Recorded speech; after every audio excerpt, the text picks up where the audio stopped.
So this is now the new setup of the room.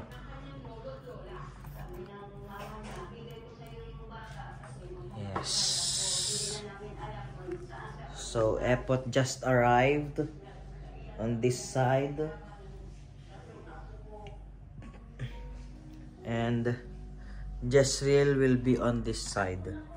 So we bought two brand new cabinet. This one is for Jezreel. Yes. Ganyan tayo, dagang angot. Yan. Yan na siya sa bed. And then this one. So yun yung parang pinaka harang.